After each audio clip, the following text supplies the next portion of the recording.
Dobar dan, danas vam predstavljam za prodaju stanove u zgradi koja je tek završena i uskoro useljiva.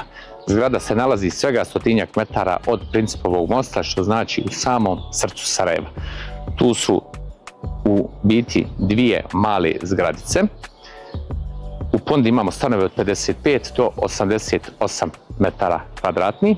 Sad ćemo vam malo napraviti u nastavku videa da pogledate i snimak dronom gdje se tačno nalazi lokacija, a u nekom drugom videu ćemo vam snimiti i unutrašnjost objekta.